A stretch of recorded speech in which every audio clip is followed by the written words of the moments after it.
3, 2, 1. Boom. Boom. That's what I do when I direct. Boom. It helps the actors so much. All right. Anyway. Hello, everyone. Welcome to our new show, a companion show to our other games, genre play, Behind the Dice, called Art of the Game. Woo-hoo. This is an idea brought forth by Woody, aka Cyber Symbiosis, right down there. And I'm going to let him run it. I'm going to stay here. I'm going to be here. I'm going to give my opinions of two, of course, but I'm also going to try to make sure Greg and Woody don't kill each other. So, oh yeah, we have this famous animosity. I can make my face red. Yeah. Okay. Good. Yeah. Okay. Great. Well done, Greg. Yeah. It's not happening. Okay. Well, this is an idea for me where I wanted to do like a discussion show talking about the technique of being a game master, and it's kind of weird how I ended up with this because there was actually two things that happened.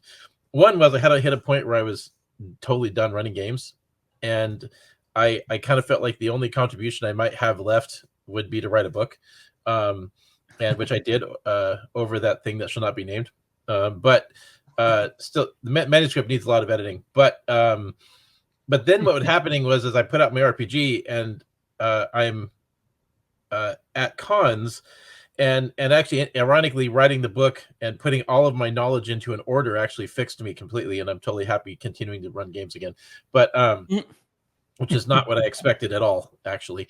But like at cons, I'm selling a role-playing game, and I'm running into so many people that are brand new to the hobby, and they've never done it before, and they want to get into it, or they're brand new, and they've got their first groups together, or there's like a collection of young people, and they're basically forcing one of them to be the game master, and they've all formed a group, and they're excited for stuff. They want to get my book, or they've got some other book they want to play, and they don't know how to do it.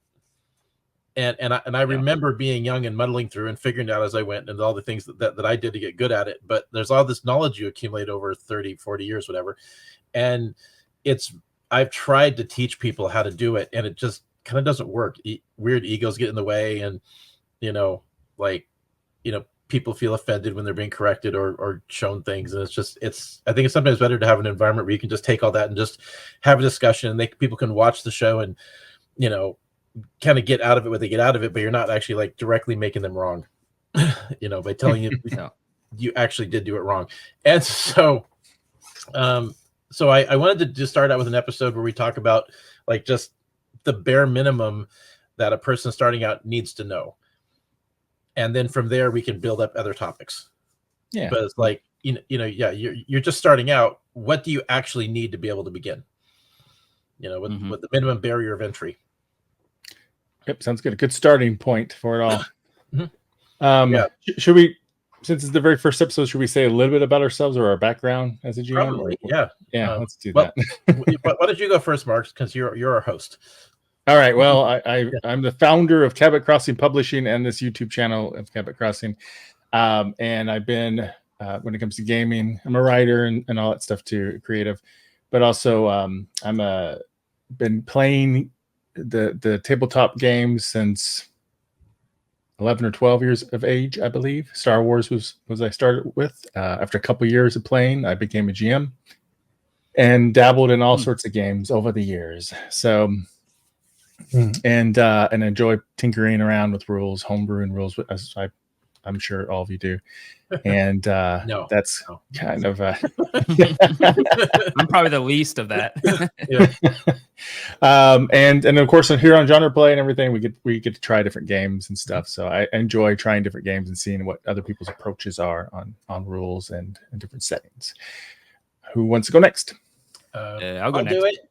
Oh, or you go next. No, go. Okay, I'll go next. Do it.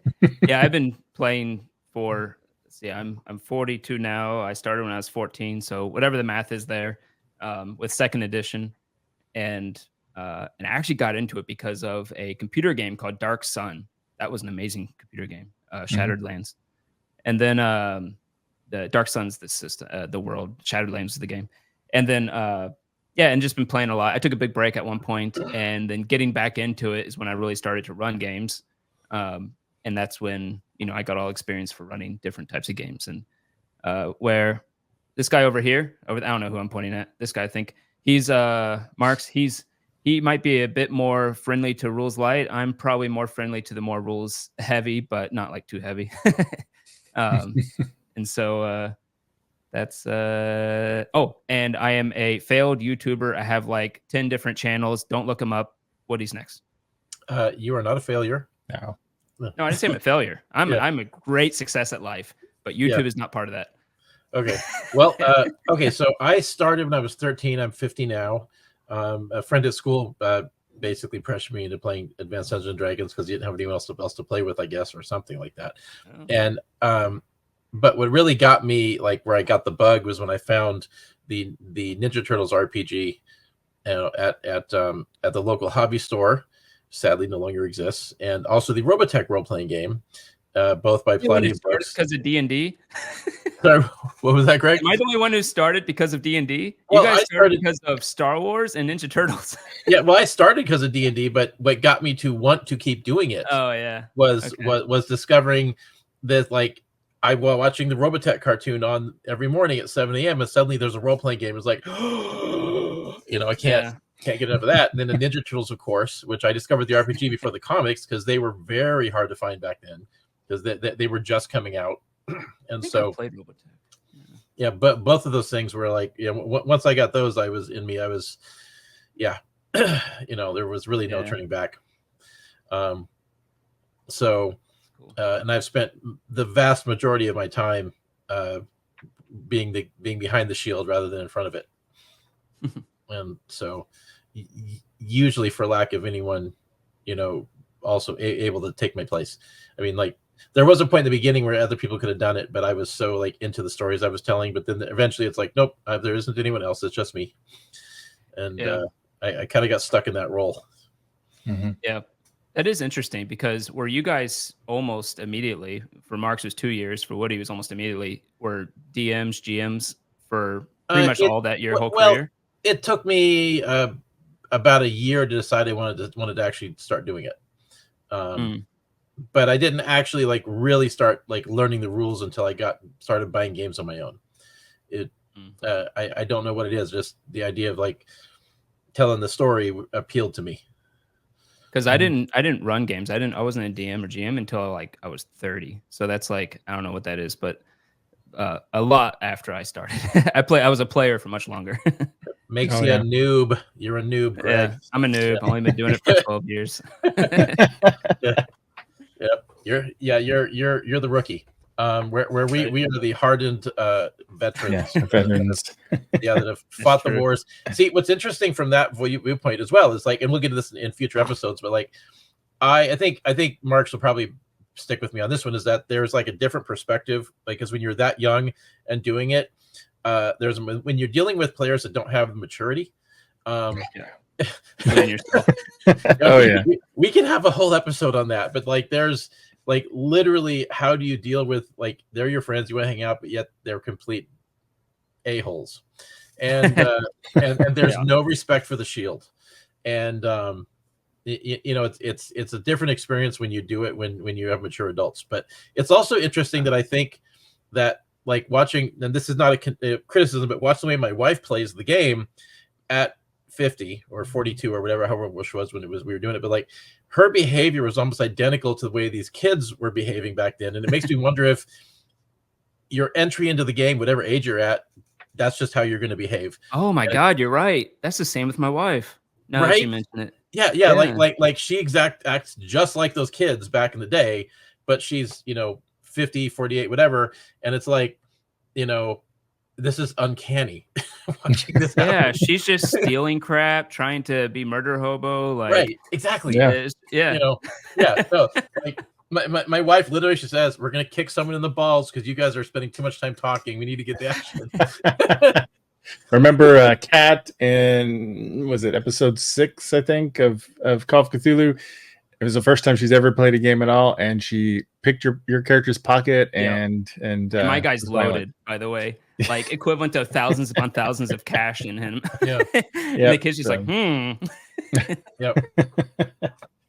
Well, anyways, so that, you know what, actually that's not on the list, but that is an interesting point we might want to just take a brief moment to talk about, is that, like, you know, people are going to enter the hobby at whatever age they are, but there is also this kind of like, there's this social contract that we establish where it's understood that the game master runs the game. Now you're in charge, you have a lot of authority and a lot of power, but it's like, you're not, I mean, you're basically elected, right? But you don't have any power necessarily. It's like, you can't, like, it's a weird sort of arrangement, because you have to basically say, okay, this person's in charge, this person's running the group, and it's a necessary role in order for the game to exist. And yet at the same time, everybody has to agree and cooperate, and it falls apart when people don't agree. And that's like what we're talking about here, is like, you have like, okay, well, I'm the GM, I want to we're going to run the game this way, I'm going to do these things, and some of the player says, no, I want to do it this way, I want to play this, and like, we're not doing that. And there's actually go ahead, sorry. No, go ahead, Greg. Oh, I was going to say, I've actually noticed that there's a certain, like you said, like a social contract you have to have, because some people will enter a game, even if they're not new, and they just want to play their character, and they think their character would do this specific thing, except that specific thing they know will piss off every other player in the party, and that it'll probably cause PvP or something like that. And then everyone says, well, I'm just playing my character as though I'm watching the nature channel, and that's what that would happen to the animal I'm watching. You know what I'm talking about? Yeah, I hate that line. I'm going to hide behind this excuse so I can be a dick. Yeah. Like, I mean, I don't even want to say a dick, but and that does happen. Don't get me wrong, that is a scenario. But like, you don't have to be a dick. It's just like, you just create this conflict. To me, there's a social contract where you're going to say, okay, our players are going to try to find a way to work together. That's just going to happen. I'm sorry. It might not make 100% sense for you, but maybe you should have your character go through a change then, or something like that, right? To make it so you can work together as a group. And as much as we like to say, oh, my character's not saying it, I'm not saying it, my character's saying it, you can't use that as an excuse to like, to just get mad at someone else's choices and stuff like that. And you do have to have a basic social contract that, we're going to try to be a group that works together to accomplish a goal. Well, it's like a cooperative storytelling game, right? Is what we're entering into. It's an improv game, but it is a cooperative storytelling game, and you can have inter-party drama. I think inter-party drama is fantastic, because like you have like conflict, but the people have to be in on that game.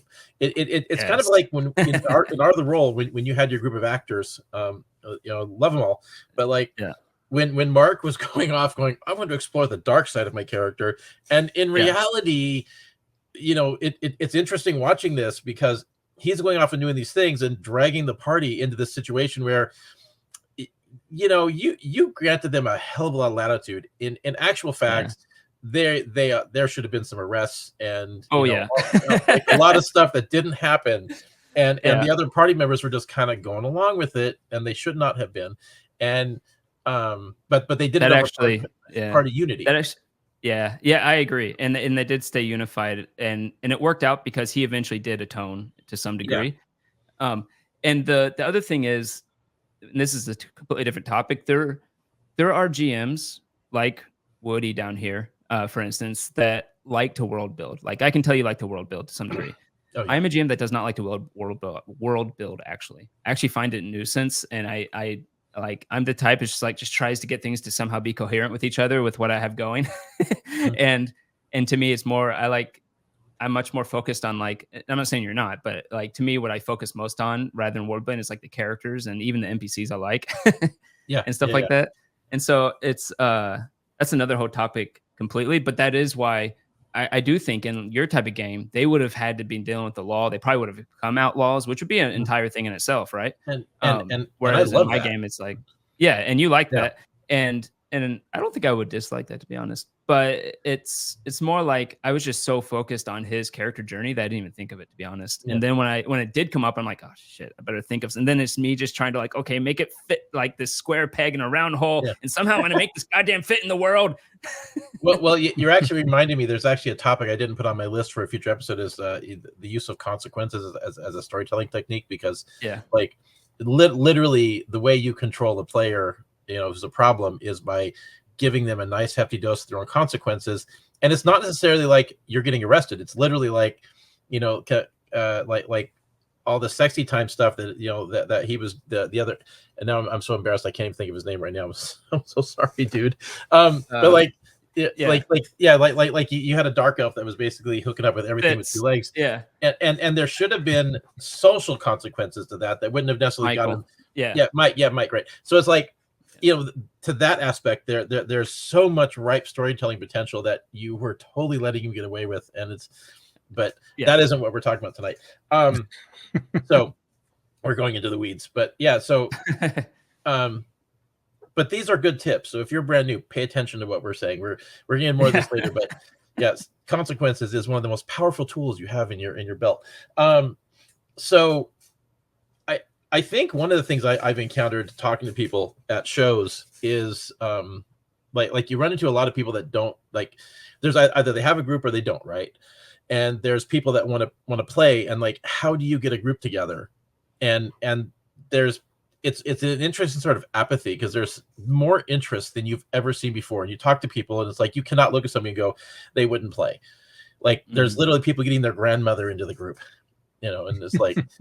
And people are coming back to it who haven't played since they were, teenagers with AD&D. And it's like, like Greg, you recruited so many people to play. How did you do it? Yeah, actually, I kind of did. Well, first of all, I took a big hiatus, 6 years maybe. And then I started watching Critical Role, which got me into it again, which is probably the story of like half the people who play right now. But and so for me it was honestly just trying to find my local friends I worked with to play with. Like literally at work, I'd be like, do you want to play D&D? One guy who never played before, but he's always a board game guy, just looked at me and goes, yes. It was kind of weird actually. And then I thought he was possessed. And then I got another guy who just kind of goes along with anything. It's like, well, he's our friends already and he'll go along with just about anything, so we got him to come. And then he had a friend that he knew played, and it just kind of like a spider web went out. I met a guy at the last show that had like, apparently he's telling me the entire R&D department at their factory is playing. Like they have a game night. Just the entire. Well, what you can do is if the person running the game actually knows the game decently, what you can do is what I did, which is if you're in a work environment like I am, or at least was. I don't work in the office anymore, unfortunately. But if you work in the office, you can just take your lunch and play. That's what we did. We took an hour every lunch and just played at work. Yeah. Interesting. And it worked. It just worked fine. Sometimes we got in trouble by going a little long sometimes. So we had to work a little extra, but but it was mostly fine, and they were fine with it. Because I'm a programmer, and it's just expected that you're a nerd. So it blows my mind how many places have foosball tables and stuff in the and air hockey in the office. So for me, I have a group on Saturday night. It's my first and so far only pro GMing gig, and it kind of came about because we had the rent was just going up out of proportion to our income, and I was like, God damn, I need a little extra money. So my wife's like, well, you're good at running games, see if someone will pay you, right? And so there's actual services that have come out recently that are basically set up to facilitate that kind of a thing. Obviously, they're going to take a percentage of the fee, but they also they give you an easy way to bill, essentially, where you don't have to fight with people over that and provide a community environment. But in reality, really, all they seem to be, as far as I can tell, is just a way to get people to pay you. They're not, which is great, by the way, if you're looking for that. It is, yeah, but they're not necessarily very good at setting you up with players. I mean, you still have to go do the work. You have to do the recruitment, and the way I was able to do it. If you don't mind saying, what site is it? Well, the one I'm using is called Start Playing. I've seen that. Yeah. Yes, and it's okay. the percentage they take isn't unreasonable. There's a couple others I haven't looked into them. There's a lot of commercials for that on YouTube at one point, but the way I was able to recruit the players though is I just started like looking at forums on Facebook. Strangely enough, very successful, full of people that were playing the game I wanted to run, or wanted to play. Oh, wow. And I ended up with 2 people who were essentially GMs that didn't get to play very often, and they wanted to have somebody who knew what they were doing run them, right? Because they were in the same position I was in. And then I got one guy that hadn't played in years, and then one guy that hadn't played in never. He had played a little bit in high school, and then just collected all the books, and then never got to play. And he was the greenest guy in the table, and still kind of is, but he's, fitting in. It was kind of lightning in the bottle. I got a very lucky combination of people. Like it, I wasn't as careful about curating the party as I normally would be because they're paying me. So, but these guys, interestingly enough, universally all agreed. And the reason why they were up for paying for this service is because it's like one of the things we were just talking about is there's kind of the BS at the table, right? And like people, getting off topic or talking about the things they're not, like being very serious about like getting into the story and all these little annoyances that can kind of happen to get away from the group. But if they're paying, yes. And so that's exactly what happened is every one of them universally agreed, like, well, if I'm paying somebody who's got some skin in the game, then the other players are less likely to be a problem. And it ended up working out that way really quite well. And we've been together almost 2 years. And there's legitimate friendships that have grown out of this as well, even though it is kind of a business arrangement, but it's like it has worked. And so it turns out that I guess the real question is if you're playing in person, if you're playing over like Zoom or some other platform, right? And I think if you're willing to play online, which is kind of where the things have migrated since, the world almost fell apart. If you're willing to play online, I think you have no problem finding a group. If you want to play in person, it's an entirely different dynamic, and that's way harder. You're right. If you want to play online, it's actually really easy. I know you're not the only GM I know that actually runs games for money. Like if someone came to me and wanted to, I'd be like, sure, I can tell you a place to go, and you get it like that, right? And you're gonna get the best service doing that way. You do want to watch out. You want to make sure you get more of the woodies and less of the guy who just runs you through a pre-made module with all the pre-made assets that will just do the technicalities of the game and nothing else. You do have to watch for that. So don't feel like you have to stay in a game if you get into one of those, right? Because you don't. If you really do not jive with the style, don't feel like you have to stay. But. And there's also like the subject matter, because they have these things called the safety tools, which I kind of roll my eyes at that a little bit, but like there is something to it. Because like a discussion up front is way better than safety tools during the game, in my opinion. Exactly, because like okay, so like for example, in the first issue of my comic book, the characters are going after a rapist, okay, and that then becomes a module. This is actually the comic book's actually based on a campaign I ran. And so I had 3 guys, right? And so the goal of that first adventure was to make it so there's no black and white morality. The characters themselves are going to be shades of gray, but I wanted them to start out with something where it's very clear that you're the good guy, right? So I had a villain who was basically unrepentant, but but like, if I had girls in the group, right, you might have to be more sensitive with certain kinds of issues like that. My wife doesn't care for it as subject matter, right? So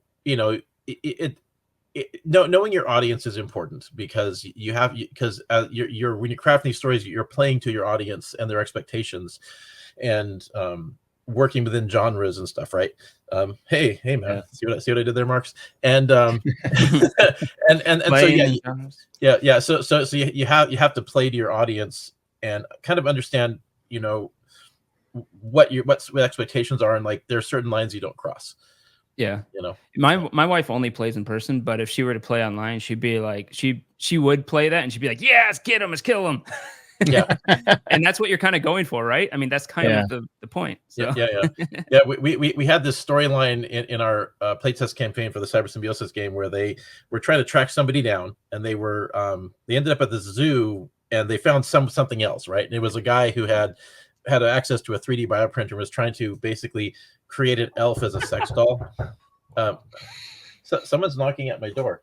It's probably trick or treat. Trick or treat. I'm still in the trick or treater time period, so I'm not going to be answering for that. I don't have any candy. Anyway, so he was trying to create a like a 3D printed person as a sex slave, and my wife's immediately like totally grossed out by it. And then ultimately, what they did was they used the material he had stolen from the power he'd stolen from the zoo to build a pet for one of the party members. Yeah. And then dropped him off in front of the police station with a sign on his chest that said, "I'm a pervert, ask me what I did." And they put a flash drive in his pocket with all the evidence. So yeah. Some people just want like not adult themes at all, and some people like the more serious adult themes, and that's just the way it is. And like I said, it's more important to have a discussion up front when you play with people than trying to do safety programs during the game, because those are just joy killers in my opinion. But if you have a good discussion up front, it'll take care of all that for you. Well, I think yes, a discussion, if you know the people, just a quick discussion usually gets it handled. If you know them real well, don't even talk about it. Yeah, usually know them. But I think like lines and veils is a very simple mechanic for the first time you guys game, and I think it could be an okay opportunity. Just basically saying what do you not want on screen and what can you have on screen, as long as people aren't go silly and be like, "Oh, I'm scared of monkeys, don't have monkeys in it," or something. But if you're going to have sexual content or super violence or something in it, I can see some people don't like that sexual stuff. Well, it's like when you pick up and we're gonna watch a movie, before you get there, you're like, if you're not an adult or something, or you're not into horror movies or something, you might want to look and see, like, is this gonna have something that just is gonna be like not what I expected, and it's not. Well, it's funny with Greg's voice trailing off there, because I know exactly what he was thinking of when he. We refer to the sexual stuff as the fade to black moment. And then one of my players absolutely revels in like just making it a joke and like trying to but so as far as the subject of finding people, if you're shy or feeling comfortable talking in front of people, you're gonna have to get over that real fast. And and you have to be able to sell yourself and get used to this idea, because you're gonna have to walk up to somebody and say, "Hey, I would like to run a game. Would you like to join?" And you have to be, you're just gonna have to get very comfortable with that kind of a flow. If you're not comfortable with it, I would say it's much easier to just go, if you got a little bit of money, pay for a professional DM to be a player for a while, because you'll get a lot of confidence from that, especially if you end up being the one that, because you know how you always have that person, even if it's the first time playing, they're just the type that picks up rules like that. You never have to tell them twice, and they get into it, and you're like, that person's going to be a DM or GM, right? Well, and another option available as well, because like there's also like kind of getting into the next point on the list would be like, knowing the rules, right? And other options like on the Start Playing platform that we were just talking about, there are tons of people on there running free games for noobs, intro games where you can jump in on something and try the game out. And there's, of course, various YouTube channels, some of them more entertaining than others, but like where you can actually see the game being played as well, right? And I heard John Entertainment's pretty good. Yeah. Well, I mean, there's actually one that I really like, the YouTube channel Viva the Dirt League, where they do like the kind of like, they're so funny. Well, they also have a really good RPG channel that they've been running for years. But what I like about that one specifically is they take 5e. If you want to learn 5e, that's a good one, because they start out at level 1 and take the characters through some very, low threat adventures.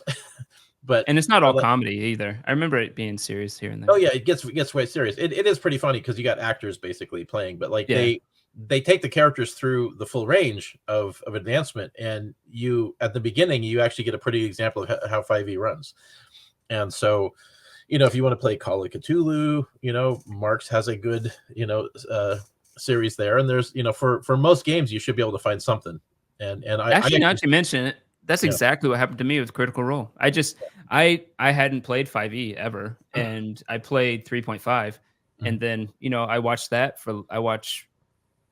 full disclosure, I've watched like all the episodes of Critical Role. It's probably like 1,000 hours at this point, but that's neither here nor there. But like, but from just watching that, I got a pretty good idea of the rules, and then from there, it was pretty easy just to start DMing from there. Just because if you just watch it enough, you'll get it.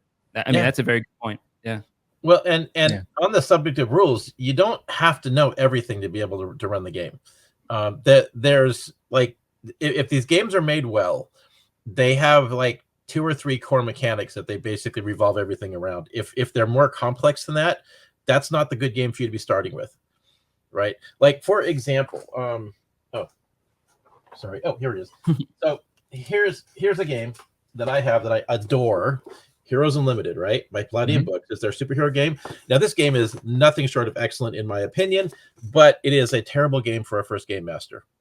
It is a really bad idea. If you've never done it before, don't pick that one up, because every power set has its own set of rules, right?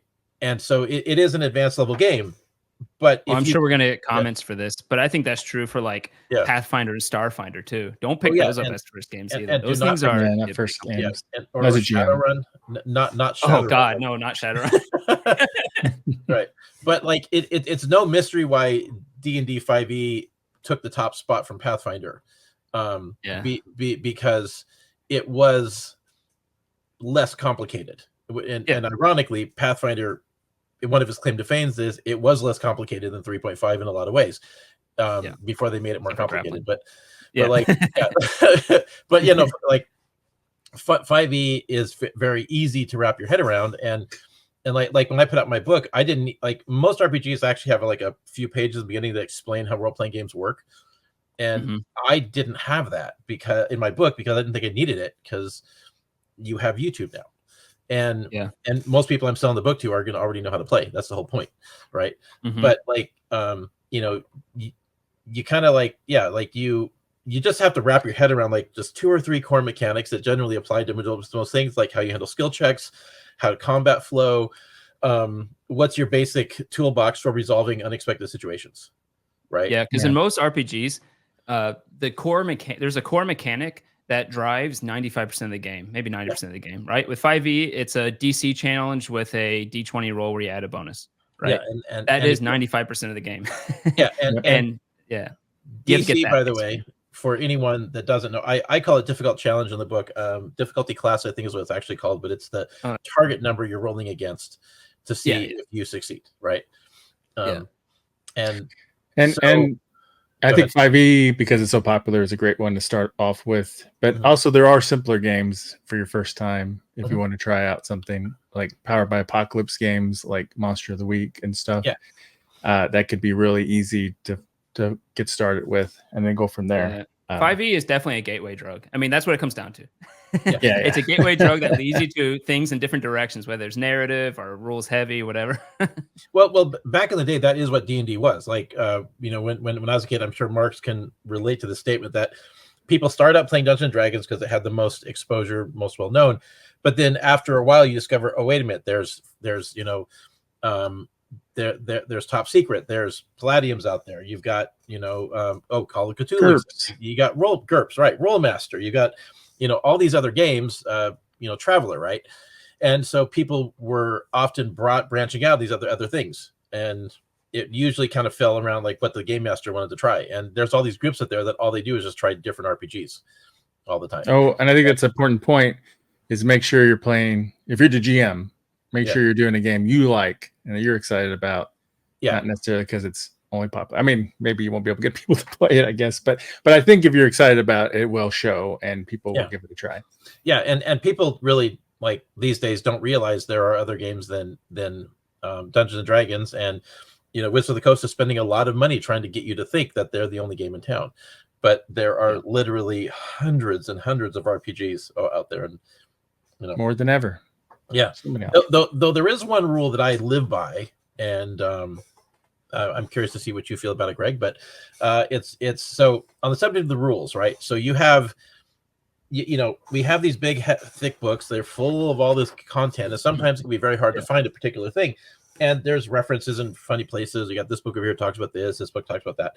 So obviously, as you're progressing, you want to get better, right? But there is something I call the 30-second rule, where if you have to look up something and you cannot find it in 30 seconds, then you just make something up and keep going. Because you got to keep the flow of the story going. You don't want to bog down and spend 10 minutes trying to find an answer to a question. And that's kind of gets back around to the authority of the game master. Is the game master is there to make decisions. And I agree with that in general, but I do think that there are if it's something that's consequential too much, like let's say you're talking about fall damage when you fall, right? Yeah. I know it is D6 for 5 feet, but 10 feet. I thought it was 5 feet. See, I even had it wrong. But but I would not even look that up. I would make that up on the fly because I don't care enough to even worry about it. Right. But if it was like an actual like grappling mechanic, I would do the 30-second rule. If it was like a core subclass feature of someone, I would actually take the time to actually look that up because it's kind of core to the class. So, but in general, I agree with you. In general, if I think it's a good guideline. Yeah, don't spend too much time looking things up. And especially if you're live streaming. Yeah. Yes, you don't want to silence because you go talk about something and then you look it up and no one says anything. Yeah. Exactly. How do you feel about this rule, Marks? Yeah, I think so. In general, the only exceptions I would say is if it is going to make a difference in life or death for the character. Yes. Or if the character, or excuse me, the player gives pushback because they don't like the result and maybe they're pushing back, then you're like, well, okay, let's look it up and just figure it out. Even for the life and death one, and if no one actually knows the rule, I generally just go for the life version. Like I don't, because I don't usually want them to die. So I'm just like, okay, we'll just say it's that for now. Don't? I'll look it up later. And sometimes I won't lie. I have done a white lie here and there, and I have said, because they challenge me on it, and they know that the way they're challenging will let them live, whereas I'm saying that they'll die. And I'm like, okay, maybe you're right. We'll go with that, and I'll look it up after. And in my mind, I'm going, well, I'm pretty sure I know the answer, but that's okay. I'll tell them after and then act like whatever. Because I don't want them to die. And along with your class ability example, Greg, is I think that's if they're new to the game and stuff, sometimes you kind of, if they're going to use this over and over again, you might want to figure it out because they'll learn it wrong and then they'll keep And if they're not new to the game, they should know the character. They should. Yeah. Well, I always like if I have to make a decision or if I'm fudging or something, like, not that, let's get out right now. Be honest with your die rolls. Always be honest, always be fair, right? With your die rolls, absolutely. Yeah. But they're like the cold hard truth of the matter is if you show me a game master who's never lied on a die roll, I'm gonna show you a liar. Like we've all done it. Okay. But like the thing I've never done it and pro wrestling's real. Right. But here's the thing, like for me, I've never done it to the detriment of the players. It's always been like if anything, what I usually do is I see a natural 20 staring me in the face. They go, oh, well, they missed, because like I want the players to succeed. Every GM secretly wants the players to succeed because you have this story that you're trying to cooperatively tell. And if everybody dies, the story ends. Right. And like, if I'm going to tip one way and it's a question, I'll probably tip in favor of the players. And I give them, I'm going to give them the benefit of the doubt more than I'm going to be critical. Like a really common one with this is I'll go in and I'm like, okay, they'll probably need like an 18 or something to see this thing. And then someone rolls like a 17. I'm like, man, I really want to tell them though. I'll be like, okay. Yeah, exactly. Now the trick, of course, this is why game shields are handy, is that they can't know that you're doing it. And that's actually one of the advantages to playing over streaming, is that you have a built-in game shield, and but all these issues of like the pushback, right? Exactly, comes down to trust, right? Like you have to earn it, and the players have to trust you. They have to know that you're fair. And if you have somebody giving you pushback, there's basically two reasons. One, you've got a rules lawyer situation, and they're like, well, I know the rules, but you have to follow those rules. And then, which that'll be a whole other episode. But like the other reason is just somebody wants to be right. And it doesn't matter, what your ruling is, you're ruling against them. And they can't handle that. And that is toxic at the table, and you have to nip that in the bud. Like you have to, that's that social contract. They have to respect the shield. And Yeah, and it's you got to build that. I've had it. Well, I've had players like that. I've had not too often, but every once in a while, the reverse where a GM, I feel like is flubbing the rules for their benefit to force us into what direction they want the stories. Yeah, there are better ways to do that. Yeah. There's so many, and again, future episodes, but like it. That's actually a good topic. Like, how do you get people to follow a story without railroading? That is a good topic, and there is an art to it. And people think like it's a branch in the road, and if they take the wrong branch, how do you get them to like you're just screwed? You have to do something to change their decision, right? And that's not the case because they don't know that it's like a tree, and there's many ways to get back. You know? Like I had a GM one time who he couldn't not live and die by that branch, and if you pick the wrong decision, you just never get the story. And it's like, dude, all right, everybody go home. I know. Like you didn't find. Go choose your adventure books. You're dead. Yeah. Okay. No, literally. Start over. Here's how it was for him. You didn't find the dungeon, so the game didn't do anything tonight. I'm like, put it over here. Yeah. No, we end up where the door is. Holy damn. Anyways. So. Yeah. But yeah, like 30-second rule. Yeah. So.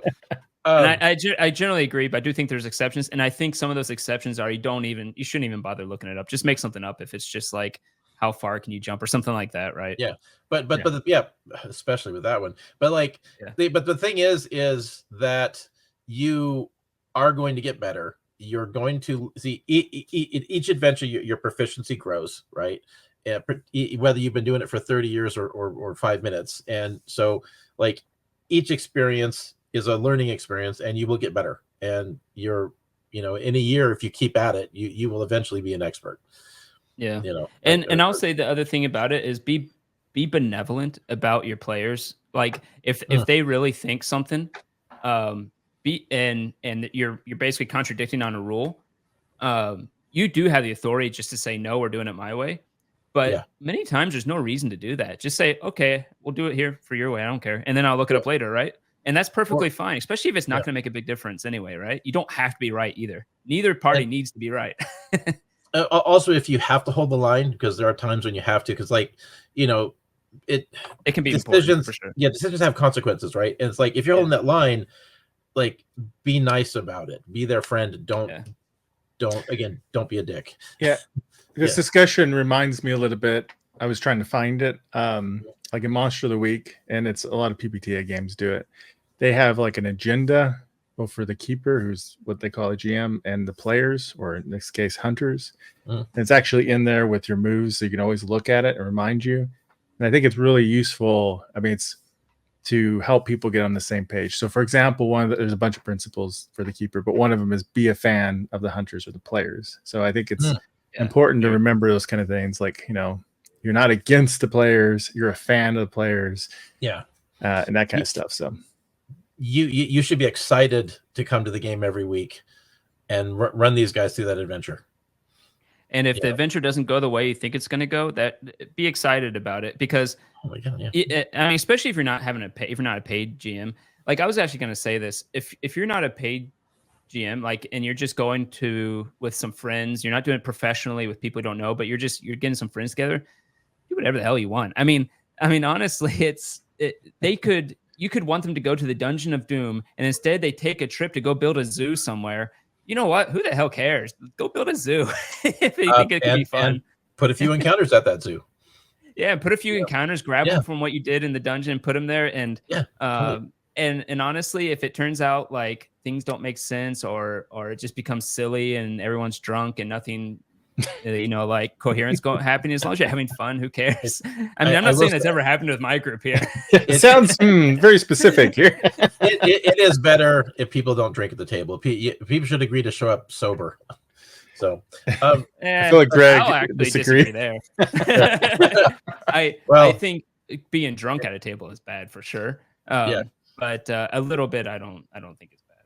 Yeah, but the drunk people we play. Oh my god, Okay, there was this broom of flying, and we're going up a mountain. You know how when someone has a broom of fly, you all one by one get on the broom and you go up the mountain, right? Sure. And and the guy was so drunk. He couldn't remember who had the broom at any point. And every single time someone's like, okay, I'll take the broom. And he goes, no, you don't have the broom. And everyone looks at him and goes, yes, he does. And he goes, and then we keep training the broom. And every time, no, but that person has it. He points at the last person who had it now. That guy's gonna be really embarrassed when he sees the recording later. But we all laugh at it and whatever, you know, if it's your personal friends, whatever. I'm assuming that's offline, not recorded. So no. Yeah, I wish it was though. Although drunk playing, I could see a show out of it. Yeah, no, well, there's YouTube rules against unhealthily drinking, and it'd probably fall into that. Oh, okay, never mind. Don't do that. But moving down our list of topics, I wanted to briefly touch on the use of miniatures. When I was I was interested in this. Yeah. So when I was a kid, I was resistant to use of miniatures, and then once I had, but mainly because at the time you couldn't get them economically, right? Like, I wasn't buying pewter and stuff. Yeah, exactly. It was lead, pewter, all that stuff. So back in the day, it was a massive expense, and there weren't a lot of variety. It was like Warhammer basically was a lot of your options, and so but then like WizKids came into existence, and they created Mage Knight, and suddenly there's these vast quantities of plastic minis out there, and then that led to other games like it. Yeah, exactly. Right. Yeah, exactly. 3D printers, and so suddenly it became economical, and now I've got thousands of miniatures. But like the minute we started using miniatures, I was like, why didn't I do this sooner? Like it solved so many arguments. Well, like theater of the mind works up to a point, but eventually you need a physical prop. If you're playing a strategic game, you have to use miniatures. I agree with that, or something similar. If you're playing a very narrative focused, not strategic, there's nothing like positioning or even range too much, then you can do narrative theater of the mind. But if it's strategic, I totally agree that even with the strategic games I played with on your channel, Marks, the ones I ran, I pulled up Foundry just to have tokens that I could move around and show people. Even though you guys weren't controlling them, it was just me sharing my screen. It helped so much. Yeah, there are times like when we were playing Star Wars before Marks joined our Star Wars game, and we were having that, like the battle against one of those dark side people. Oh my god, I had such a complicated setup. No, it was amazing. We were in the warehouse where we'd taken over that gang, and we had the battle against this dark assassin, and I was the survivor that managed to I was the only one that made it through the whole fight intact. Of course, of course, I'm the one with like the most tactical thinking in the whole thing. Like, okay, we do this here, clear out these guys, and we can get this one here, and then we can get we're gonna get these two guys out of the way. I'm like, totally like 5 steps ahead. The other guys are like, oh shit, kill this dude. Yeah. But like, not that too my own horn. But anyways, so like, but I love that battle because we couldn't have done it without. I mean, we didn't. It was multi-leveled, I think, right? Yeah, it was like the wood balcony. Yeah, I remember that. Yeah, we had the wood balcony. We had a crane that could come down and grab people. We had a whole bunch of there's all these wood pieces. Yeah, exactly. So it's like, but there was all these elements to it and we needed. I can't remember if we used minis or the digital tabletop, but like we had to have some sort of representation of how the structure of the fight went. And we changed it halfway through. Yeah. And so like, I love that fight, Greg. That was so cool. And yeah. So anyways, that's when I had a 3-camera setup, one for my dice, one for my miniatures, and one for me. And one for the cat. Yeah, and one for the cat.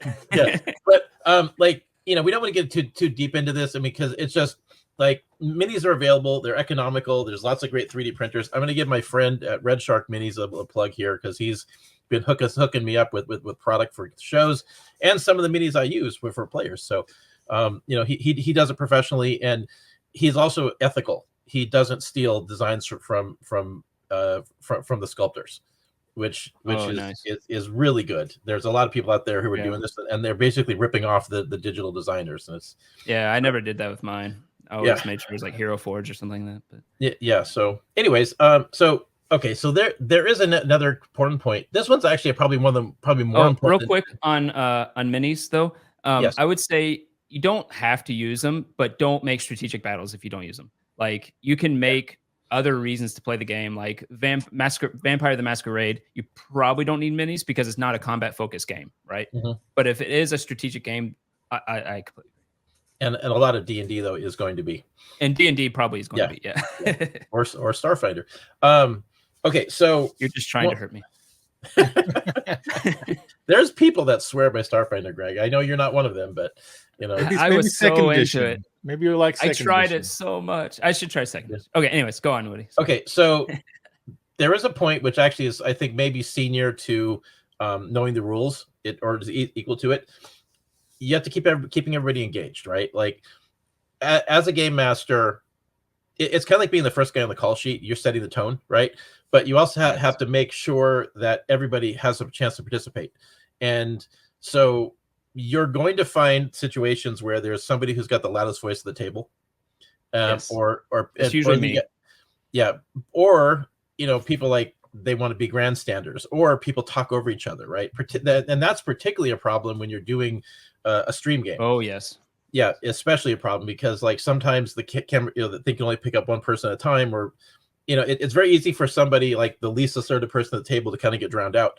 Yes. And so like you have to kind of you're calling on people, like you have to remember when somebody got interrupted, and you make sure that person then gets called on and gets a chance to say the thing, or like make sure that like everybody like gets a chance to participate and speak up, because some people will be quiet more, right? Yeah. And sometimes you have to engage them rather than them just self-engaging. Mm-hmm. Yeah, and I've always had the rule, by the way. We even talked about this later, but I think I might have understood it after I was doing the role with games, which is if you ever have two people talking at the same time, the one who has talked the least always wins in that, right? So like always the one who engages the least amount always has priority when they say something in general. Well, I mean, however you handle it, it is a point where it's like it's one of the roles of the game master, because there is always going to be somebody who's quieter. I mean, like Chaz tends to do that, I've noticed, and it's not that he's not engaged, but he's kind of like thinking a lot, and sometimes he's like planning behind the scenes, and is quiet because he's actually like working the problem. He's just not talking about it, and. Right. And another player in my Saturday group where I'm a pro GM, I got a guy who does that, and then the guy that does that tends to be the smartest guy at the table. Actually, he usually has a better handle on other people's. What are you trying to say about me right now? It's not you, Greg. No, it's but I'm the one who talks the most. You're saying I'm the dumbest. No, not at all. But like this in this particular group dynamic, right? The guy who tends to be the quiet one usually has a better handle on what the other players can do than they do. And will often be the one suggesting, why aren't you doing this? Good point. I'm going to do it. But it's like, they should have been thinking of that, but it's the quiet one who's coming up with these things. And so, and it is actually virtually, I mean, it's just nature thing. The GM often has to say, okay, you go. Right. Yeah. And usually that is Chaz when Chaz interrupts, because I want to hear what he says, because it's usually something not as frequent and more meaningful. So I'm like, Chaz, what do you want to say? Okay, Mark, go. You were about to say something. That's how it works. Yeah. Well, I always see it like whenever, like in genre entertainment stuff, or when we have roundtable stuff, I'm like making sure everybody's speaking out in their turns and stuff, and I kind of see it the same way with players. So, or like as a writer in stories, I'm kind of like, hey, this one character hasn't said anything. I better have him say something in the scene. So it's kind of like I better chime in on the, or check in on this player and see what's going on. And some people are just happy, tagging along and piping up here and there, and that's okay too, right? Like you should still call on them and make sure that they're engaged and stuff, for sure, but you shouldn't expect them to be as engaged as some other people. Or engaged is not the right word, but as outwardly spoken as some other people. Because maybe they like it like that. Participation. By the way, the person who's getting interrupted the most is going to be the game master, and you better get used to that fact. Oh yes. And it's fine. I never got upset about being interrupted. And if you think you're the type to get upset about that, just give up. Or learn not to be upset about it. Well, see, the thing is like, even though you're trying to tell a story, in reality, the players are the story, right? Like you're creating something for them to do, which is you're getting your fun out of seeing them go through your story. But in reality, like they are the story. They are what the story's about. And so like, it's not your big ideas. And GMs, particularly in the beginning, they tend to get a little bit too big on these ideas. You need to scale it back. And but like, I'm skipping ahead on my list, but like, you kind of need to get out of your own way a lot. When you're running these games, and if you want to go swing for the fences, particularly right out of the gate, you have to earn that. You know, like you have to get good. You have to really know the rules. You have to get the trust of the players where they're going to go along with whatever you've got. You know, yeah, we're going to skip ahead. Basically, the best thing really is to start small. Like it's kind of one of the rules of drama. I completely right? agree with this. Yeah. And like what your first adventure is, and a lot of guys don't realize this, but like the first adventure is really only covering a few things. You're introducing these new characters. You're getting the players used to being those characters. So you give them an opportunity to learn that, like because it's like you've been playing for 30 years. You know, you're a rookie on when you're playing a level 1 character. With this character, you don't know what they do. You have to get used to them. You have to find out who this character is, right? And like, you know, give the players a chance to try these characters out. Get them into a combat encounter. Give them some social stuff. Give them a chance to pick some pockets, right? Don't kill them on the first game night. You know, like at least you know, not unless it's so bad, like they kept rolling natural ones, and then you can make a joke out of it, and it's fine. But, and even then go easy on them. Like if the players are go easy, just knock them out. Stupid, okay, I guess. Well, yeah, if they want to be stupid and then they expect to just die because they're being stupid, then maybe that's fun for them. But I would actually even change it a little bit, because you said start small for when you start out, right? Yeah. I would say start small for session 1, and I think that's true whether you're a veteran or a first time. Start small for session 1. Well, I think for a brand new GM especially, but yeah, I actually that is the point. Like the first adventure of every campaign is not, you know, Return of the Jedi, right? Yeah. Yeah, it's a New Hope, you know. But even Return of the Jedi, in some ways, if you think about it, they started small in Jabba's little hut, like doing a specific thing. It didn't have to do with the galaxy or anything like that, right? Oh, yeah. So no, no, and that's like if you're actually thinking about a first adventure, a lot of times, especially if you're a new GM, think of how to localize it. For instance, if you remember our Star Wars game, I specifically thought of a way to get you on a planet that is out in the middle of nowhere, small, not much happening, and like there's only really one thing happening there, and it's like a way to make it small and start that way. And we can't leave.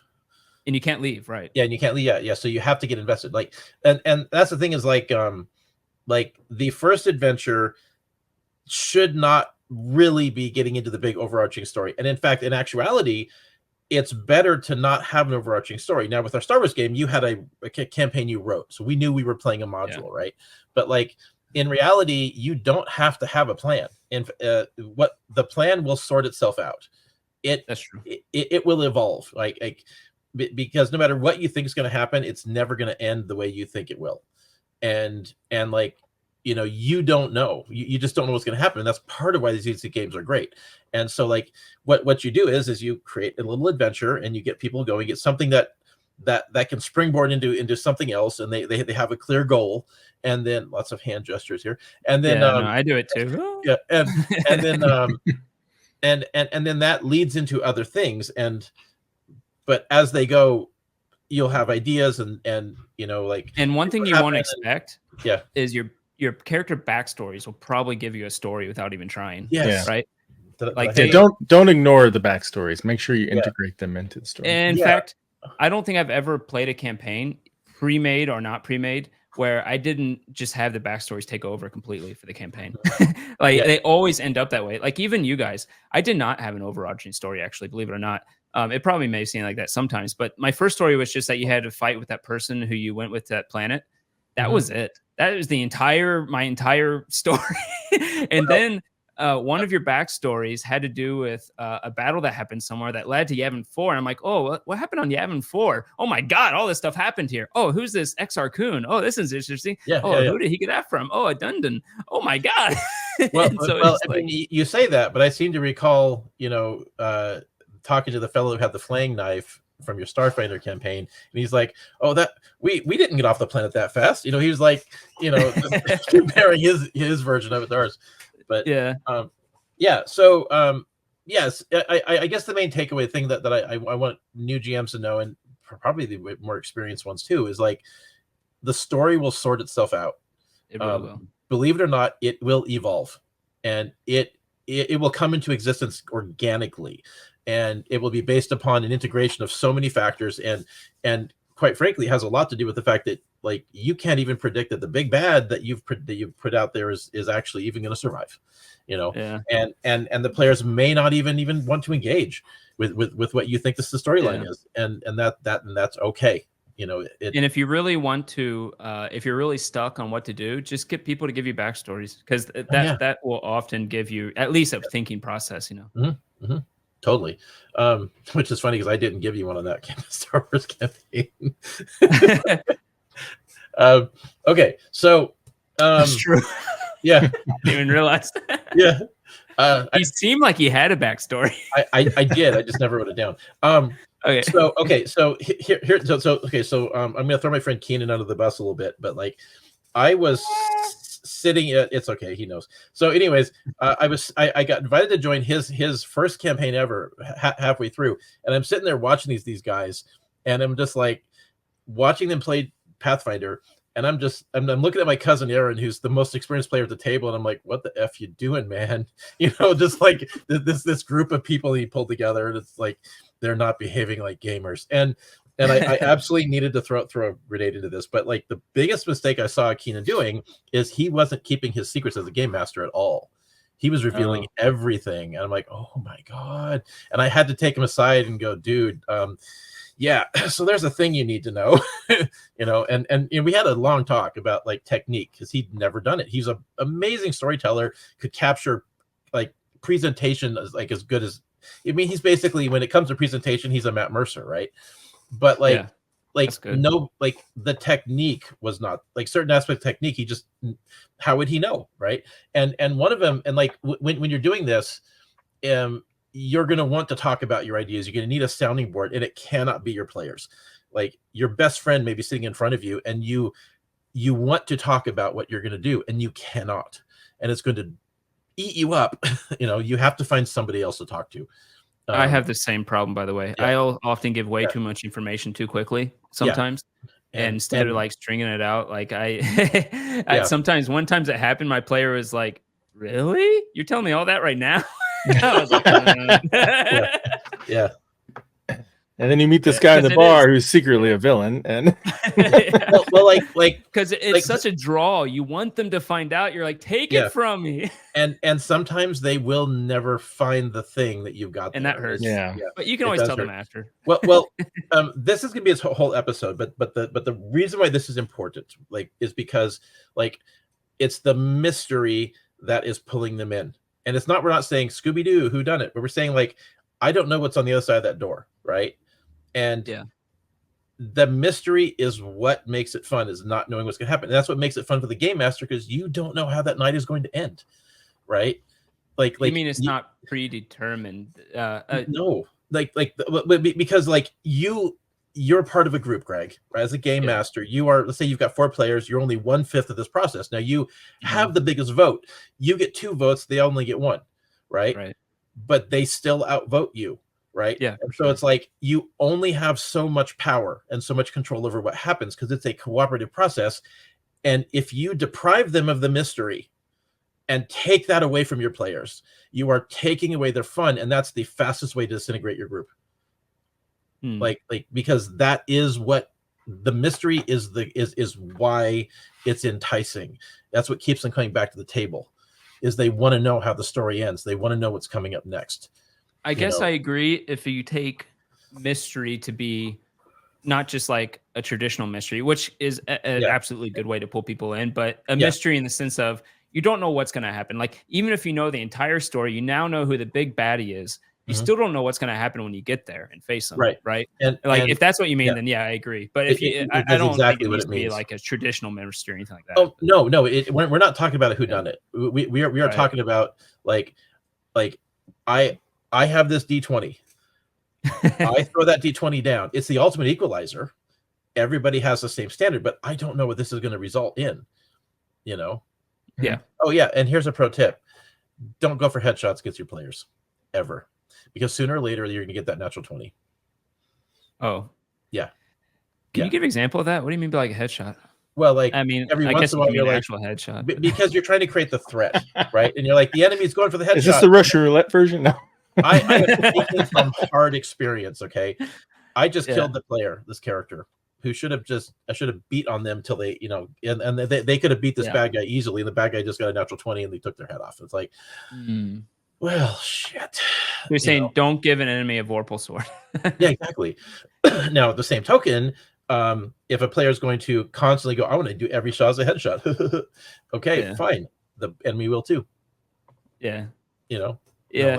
Yeah, I guess. So. I did have a battle where I took 2 people out with one attack. Sorry, 2 separate attacks, but one died each attack. But it was, if you do that, it has to be like a narrative thing to where the battle is still possible and it's going to be a quick battle where it goes boom, boom, boom, done, right? Because in this case, it was Jarlaxle. It was an actual thief, a rogue, who would literally go and backstab people for massive damage and then try to hide again, right? And those battles go quick. He doesn't have any hit points. They took him out, but 2 people went down from it. And that can be fun too, but that's different, right? You don't want to go into a big epic battle where you're thinking it's going to be a big slog back and forth, except you're dead at the beginning. Okay. The rest of you get to play a game for another 2 hours. well, you better have a healer in the party. Or that. Yeah, or like a healing potion or something. But, well, see, the thing about those ones where they're dealing with a guy that's like quick and deadly, they feel that threat. Like the players are really hyper aware of how it's kind of fun, actually. Did you feel a threat in Call of Cthulhu?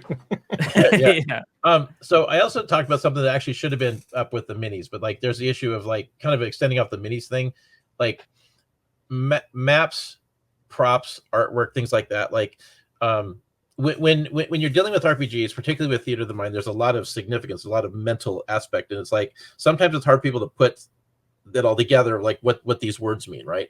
And you, even if you're not using minis, you kind of like need this picture here represents where we are, right? Like like if you're doing a dungeon crawl, there should be a map, right? But like having a picture of like this is what the enemy looks like, this is what this area looks like. These things are really helpful for setting the scene and getting everybody on the same page. And so they all understand where they are, and like because like people can't make decisions about what they don't understand. And we don't have to talk about that one. That one's I don't think there's really a discussion there. It's just it's a pro tip. Like visual aids help a lot. Take advantage of visual aids. And again, the strategic ones with maps and stuff. If you're not going to use, I actually learned this from Matt Mercer, watching him. If you're not going to use a map, then you have to make it simple. Like there's a fork, you go one way, there's something, you go the other way, there's something else. And that's like the complication of your dungeon, right? If you're not going to use a map, and that's fine if you do that, right? But if you're going to make a complicated dungeon crawl, then you really kind of do want a visual aid, even if it's not an interactive one. You don't need an interactive one, right? Just and the basic one. There are really cheap ways to get props too. I want to actually show something real quick. Is it a dinosaur? No. This looks really badass. Anybody want to guess where I got this? Fish tank. Yes. It came from a pet store. It was cost virtually nothing. And I have 2 of these. I don't roll them out that often, but there's so many cool, cheap things you can get at pet stores and places. Like we have this thing here, which is like, I've used this several times. This is our ice golem or our ice elemental. Cool. It came from a toy store. It's like $18, $20, something like that. Ultra cheap. It's so cool, And if you're playing in person, you don't need your visual aids to match exactly. I mean, you just don't. You want them to be kind of the right size, but you don't need them to match exactly. Totally. So let's see. Let's keep moving. And if people are technically minded, I mean, a 3D printer is like $80 now. You can go get like what he said. Don't steal from people. Don't steal but if they're giving them for free, and there's a lot of them, or Hero Forge, you can export them for free. You can make whatever you want. And get lots of ventilation in your room when you're using a 3D printer. Well, if you use the toxic one, yes, it is a much better thing to build them with, but it is also toxic, so I don't use it because I like my cats. Yes. Okay, so now here's a point which it kind of like plays into the Matt Mercer effect, but I usually like to tell people to play to your strengths, right? Because like, people will like watch a Critical Role or some other thing with this. Somebody's got a good presentation, and they're like, I want to do that, and that's what's kind of sucking them in. But you can't do that. Like, most of us can't, right? Like my friend Keenan I just mentioned, he has this wonderful presentation. You get all the voices and everything. I can't do that. Like Yeah. like it's frustrating for me to see myself on recording, so it's like, oh, I look like shit. Like I just don't think I have can do it patient. badly. Yeah, well, yes, but you come off Don't nod pretty at that, Marks. yeah. Me too. but like for me, the proficiency is at a level and the performance is down here, right? It's like, Yeah. Like, but And that's but fine.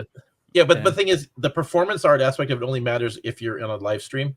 Like if you're around your friends, it doesn't matter. Like the inability to do certain things doesn't matter because like they're in it. Once they're committed to the story, like they are in. It doesn't matter if you're stammering or umming and all these things. But like there's a point of like your play style, right? Like some people are really good at running a dungeon. Some people are really good at social interaction, right? Like Greg, you're really good at like having a voice and a character for each of these people, right? So like all these NPCs, and so it's like there's different ways to go about it, and none of them are wrong. But the thing to do is, I think, is that you should be focusing on what you're good at and figure that out really fast, and double down on that for your play style, and then learn the rest as you go. But and a lot of people that do think they're bad at voices, if you can keep in mind, a voice doesn't have to be a foreign accent. It can be anything. Like, this is a voice right here, and it's still just an American accent. And this is a voice right here, and it's still just American, right? Like, you can do a lot of things. And what you can do is what Matt Mercer does, by the way, which is he has only about 3-4 different voices he does professionally. Because, by the way, I don't know if he's a professional voice actor, so don't think you have to be like him. But like, he has like 4 voices, and he just repeats them. And the thing is, you don't meet so many people that you can't just use 4 and repeat them, right? Yeah. Like you don't have to go crazy with it. So when they're all in the same room, it's really tough.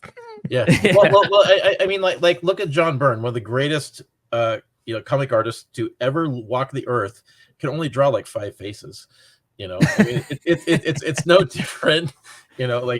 Exactly. I mean, like if you look at his Captain America and his Mr. Fantastic, they're the same person. Right. So, yeah. And even Woody, your characters, I mean, you can explain what distinguishes them. You don't have to actually voice act what distinguishes them, right? And that's perfectly fine. Yeah, with totally. it as well. Yeah. And I will say about this, it came up earlier. It kind of ties into what we said earlier. What the GM will bring an energy that will sometimes spread. So, for instance, what the energy I bring is I immediately start playing different voices. I look stupid. It makes other people want to do the same to some degree. What like Woody brings to the table is he brings like this world building that actually you can tell he's really into the world that you're seeing around you with details and all this stuff. He'll throw a lingo out that's just in the world that you wouldn't normally hear, and it gets people into the world because of that, right? Because you're bringing that energy, and so you really, as a GM, have to find what energy you have as a DM and try to just dial it up a bit. So if you like the accents and being silly, do that. Try to dial it up a bit. If you like the world building and the terms that are just around you of that aren't normal, dial it up a bit and see what it does, because people like it. Well, something also people have told me about, like mine is, there's also like kind of like a confidence I have when I'm doing it, where like, I'm certain about what I'm doing, and I don't have that as much. I mean, I'll just admit that. well, it's like with the Platinum system, which I've got like almost every book these guys have ever made. Like I've read them all 5 times over, and for the most part, I'm like on point, right? And it takes a long time to get to that point, and you don't need to be there, but like. If you do have enough certainty in what you're doing, enough confidence where you're like what you've got good at, you are good at, right? The players respond to that, and it gets that respect and trust that you need, and when they know they're in good hands, and so you just build on that, right? Like practice and read the books. These books are basically your toilet reading, let's be honest, right? So and something that Woody will not agree with me on, but if I might, if you feel like a little nervous getting into this stuff when you go into these games, just if you have a problem with alcohol, don't drink. But if you don't have a problem with alcohol, just take a shot. Seriously, it'll help calm the nerves a lot. Didn't you tell me that you take a shot before every game? When I first started online live stream, I took a shot before every game because it just calmed me down and made me more loose and stuff. Well, I'm it certainly probably not going reduced to my brain cells a little, but well, one shot ain't gonna do that. no. But it's interesting. I don't drink, and like so much of my income over the years had come from like doing business with bars. Oh yeah. Yeah. So I know everything, but I don't use it. Yeah, exactly. Well, I mean, like I think that you should be as clear-headed. Like, when you're dealing with a very subjective thing, like having people to get drunk or being high at the table. You never want drunkenness.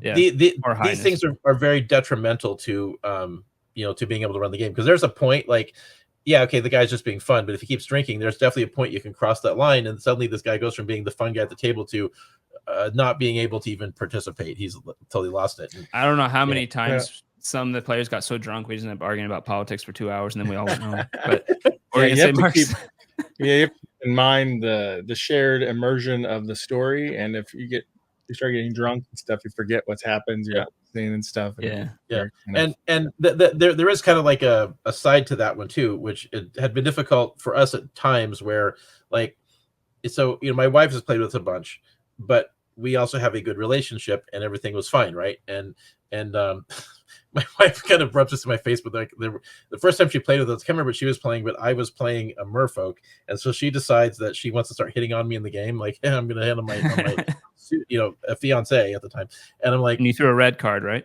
No. What I did was, you want me to squirt on your eggs? Gross! You're not even a fish. She thought that was the worst thing.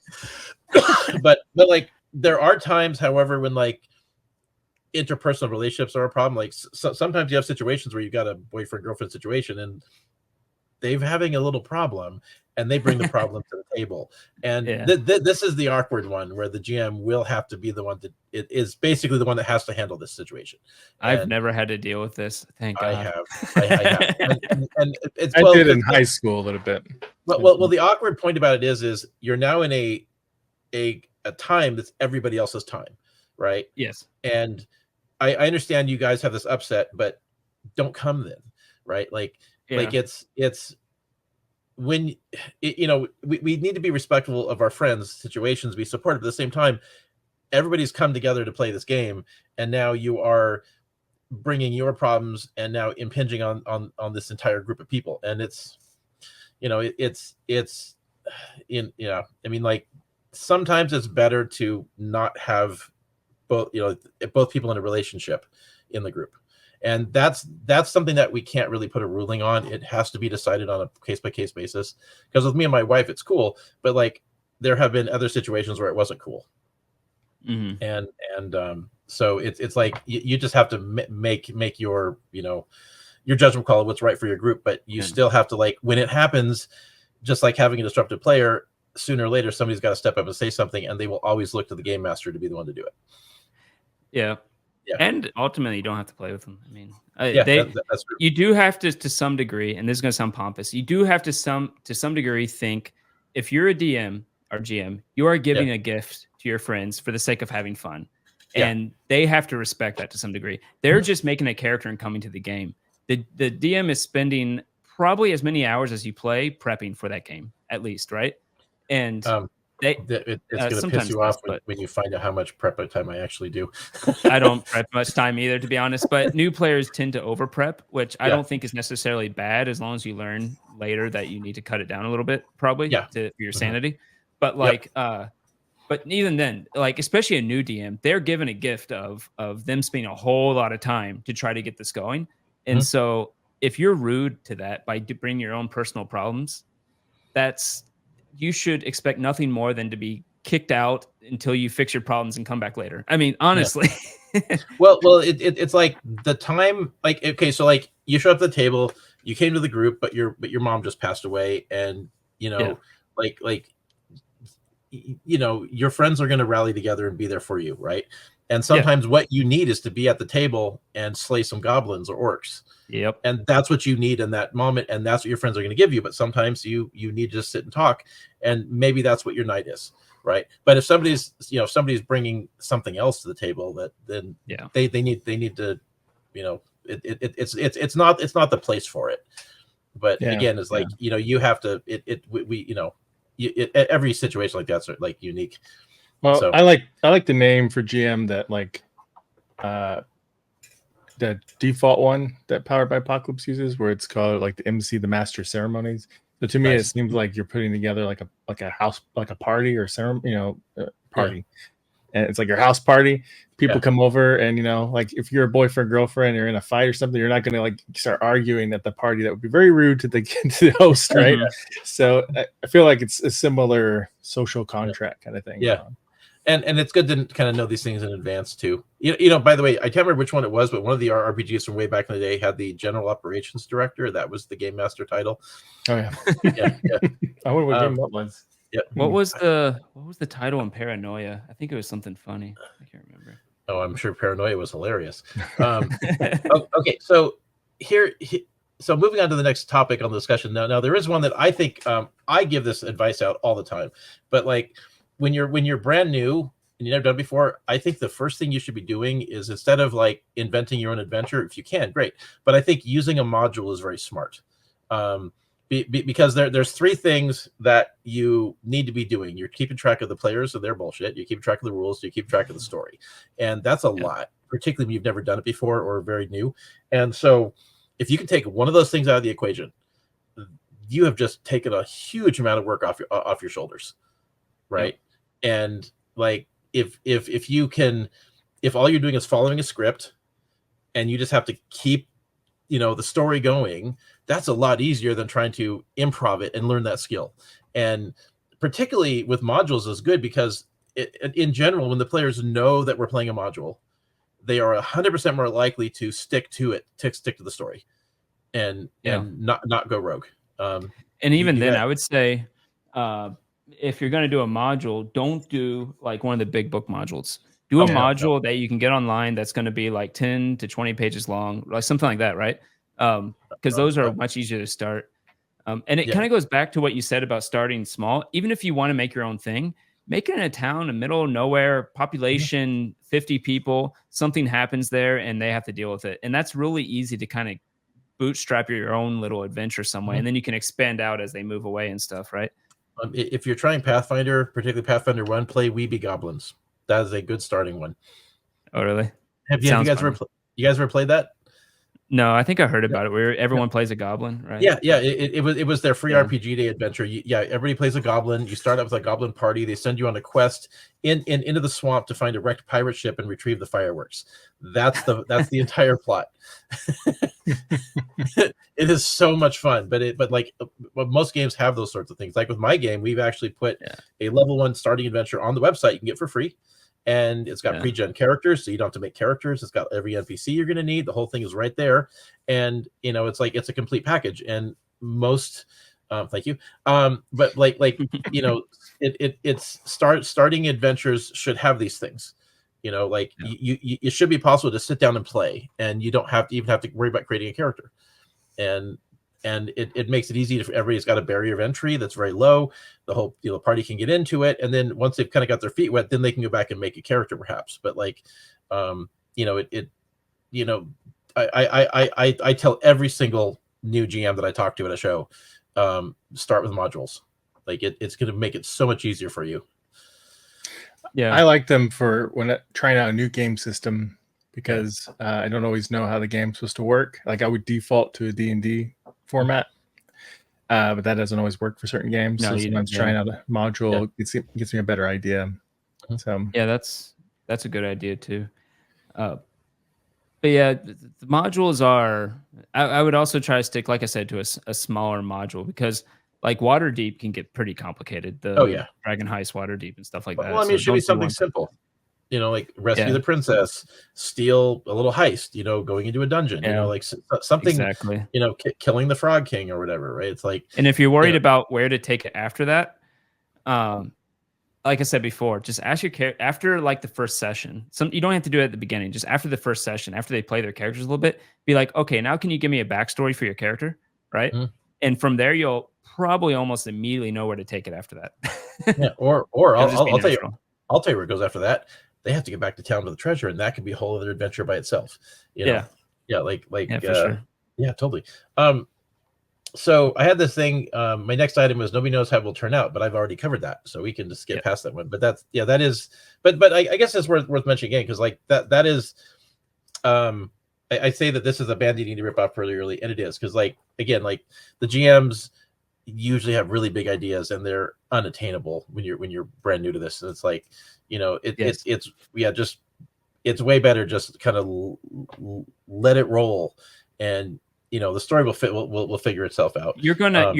I'll say this because I felt this for a long time. You will never feel like you prepped enough. It will never, when you start out, you'll feel like you've prepped so long and it's just not enough. What if they do this other thing? And now when you get to like Woody and I think might actually be the same on this based on what you said. I might, if I'm starting a new campaign, I might prep for like 3 hours actually, just because it's a new campaign and there's things I'm thinking about. After that first prep session, I'm prepping for like 30 minutes, 5 minutes sometimes. Sometimes I don't prep. And it's just because if you just kind of know general things that are happening, you just make it up as you go because you're just having fun. You bring an NPC, like they're just talking about something. They're not moving anywhere. Like, oh, I'm going to just bring a random NPC and that's going to, talk to them and do something. I wouldn't necessarily say you're making up as you go so much as like, what you're doing. Like if you are to be prepped, it means you're ready, right? So if you can sit down, you can run that world, and you know in your mind how these characters are supposed to interact. You can whip out an identity in a minute, and like, hey, we got this shopkeeper or something like that's prepared, right? Being able to do that, and that's yeah. It depends on the system, but like I've had someone, I've had a one where I literally didn't know where it was going to go, to where they went into a shop looking for something, and and I'm like in my head I'm going, oh, there was this cool thing in this one game I saw, and so I put it in there just randomly, and it was like a cube that you could do a puzzle to unlock, and every side you unlock opens a dimension portal to another plane of existence, and I had them just unlock and it sucked them all in. And the next session, guess where we were? Well, another side of it too is there's going to be many games where you end it, right? And it's time to go now. You cannot prep because you don't know what's happening. It's dependent upon the next decisions they make, and you don't know what those are yet. Yeah, and you can be prepared to do any number of things, but you cannot prep specifically for the next session other than to know what occurred, right? Yeah. And on that regard, I think there is a point we could probably mention up. I think recording your games is a smart move. I've been doing it now. Sorry, what was that? As long as the players don't mind, right? Yeah, well, you're not sharing it. I mean, it's just, I mean, let them know. But like, I mean, I record everything on my phone now, and like it is. Are you recording this recording? No, I'm not. But like no one's recording now. So what I'll do is I'll put the phone next to the speaker that picks up everybody's talking because we're doing it remotely, and then of course I'm talking near the phone, and I have this recording, and I can actually go back and listen to the games, and I've got every campaign I've run for like the last 5 years is recorded like now, and it's like I can go back and you kind of like relive the good times, which is really great. But you can also like review the key points of what happened last week and maybe listen to it while you're driving in the car, and then now you're ready, and sometimes that's all you need. That's true. Just hey, make sure. Okay.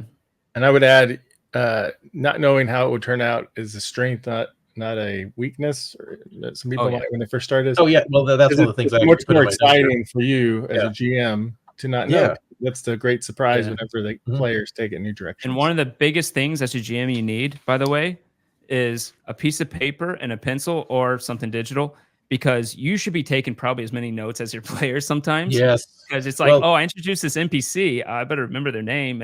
Yes. Yeah. And have a notebook that you can just flip through. Maybe is one notebook just for the campaign, And what I do for NPCs is I have a list of random names, male and female, and then if I have a character, I glance real fast to give myself like a few seconds, and I pick one out of that. Oh, you know what's funny? For the Star Wars one, I had these roll tables. So like roll for the species, roll for the accent. And I would just roll it. I remember that. Yeah. Well, it's also a running joke that GMs don't necessarily know what the names are because like they don't have names to these characters because like you'll have this like you have so many people that you have to kind of make up, and most of them are just they're walk on roll and they're gone. Right. Like you don't know their names, and people are like, well, what's his name? And it's like, fuck, you know, and you have to come up with something, right? Exactly. but something that I will do is I will just let because I'll let the players, say, hey, propose a name, and sometimes it's ridiculous, sometimes it's good, and so we kind of go like that, and like. True. And sometimes these characters that were just a nobody end up becoming really significant NPCs that stick around a while, or important to the you campaign. Don't know. Because you don't know who your players will take a liking to. Yeah, like I had a carriage driver who they needed to get from point A to point B, and they're like, well, is there a chance I can just get like a crazy one who can get me there fast? I'm like, okay, why not? Roll a fate die, right? I remember that night. Yeah, yeah. Well, this was with a different group, but yeah, I did do it with you too. But I was you get this halfling with cigar. No, I mean it was the Art of the Roll group. I remember. Oh my God, that. that's where I got it from. See, your subconscious will just pull things from your past experience, and you won't know where it came from. Yeah. That's right. When we had like that crazy apathetic woman who became our driver. Oh yeah. In the Star Wars game. So I have a rule on the issue of prep: never prep more than 50%. And most of the time, it's not worth the effort. 50% of what? Just of what? Of whatever you think you need. Because like the reality is if you over prep, you are prepping for things that will never happen. And but you can't do nothing. You can't be underprepared. But like there's a point of just enough, and whatever 50% means, like if you take 100% of what the campaign needs, like if you had everything, like spent hours prepping everything that you're ever going to need for the night that you think you're going to need, cut that in half, and that's what you actually need, right? Because there is too many random things like you just can't predict. You write a dungeon, you're not going to use it. It's like it's like you have stats blocks for every NPC. You wasted a lot of time, because it doesn't matter. Like the NPCs that get stat blocks are the ones that survive, right? And the ones that you make stat blocks for are the ones that actually like the players actually continue to engage with, otherwise you need hit points, you need a basic bonus, you need some damage for a weapon or a few spells, like very basic, very and basic. That's if you're starting out. If even you're for like experience. Well, for experience, I find that most of the time I can just if they're talking to someone and suddenly they're in combat, and I'm like, well, it's I generally know the power level that someone's going to be and what I want him to be, and I can be like, well, if they're level 5, they probably have somewhere around 30 to 50 hit points depending on their class. They have a +3 plus whatever the stat will probably be another +3, let's say, so +6 to most things, and you can just kind of do it in your head to get the general thing. And that is exactly how it works. And how many hit points do they have? Enough, it's like about enough for 2 big hits. Yeah, exactly. So this is a topic we will definitely get into in a future episode, but it's like like the NPCs that get your attention are the ones that stick around, and if they don't, then great, you save yourself a lot of time. And here's a pro tip. Okay, so you need one character sheet with one wizard. That's it. And unless a character is like he's the king or he's the archmage, whatever. But like if they're going to run it into 20 wizards in the course of the campaign, it's the same wizard over and over again. Yeah, you just change the spells. A little bit. And if you know the spells well enough, you just kind of change them on the fly too. Yeah, exactly. But if you don't, then you can. Yeah, and you can fudge the numbers here and there just to make them, make it so they're not the exact same thing every time. But it's like, your prepping, your prep is resources. Your prep is not preparing. You never prepare for a game. You prepare a resource, and that's actually a really good point, because when it comes to like if I had this whole thing that never came about and I'm still waiting to use it, so I probably shouldn't tell you completely, but you're going into like this place and there's golems on the bottom and this like that aren't affected by the acid, and they have a lever that bring up acid cloud, stuff like that. Like if you actually build like an actual place like that, that is reusable wherever you want, right? That's a resource. That's not an actual like story element per se. Yeah. So every NPC, you take the time to stat block out. You save that character sheet forever, right? Because like what you need is is a resource that you can draw upon for future games that you don't have to recreate later, right? I just So did it the other day. I was like, yeah, oh, they want to go to a magic shop. I don't have a magic set. Oh, wait a minute. I did this in another game like 2 years ago. I'm going to go to Google Docs where I wrote it up and oh, there exactly. it is. Okay, look, here's all I'm Exactly. Like if you've got the like, say I've got like over here, which you can't see, but I got the shelf full of every single like, you know, I've got like 95% of all the books Palladium ever released. So it's like I've read these books, I know what they are, right? And so it's like I need an NPC. I'm not getting most of the time. I'm not making him. I'm thinking like, okay, so what's in this book? Oh, I can. Okay, that book's got a bunch of NPCs. I'm gonna grab this book, and then you pull that book out. And you just flip to the page. Like I'm using this guy, and that is your stat block. And instead of like, because like there's one book that all it is soldiers, right? Mhm. Because it was a military campaign in that module, right? It's like, okay, great. Those are all my bad guys and mercs and stuff, right?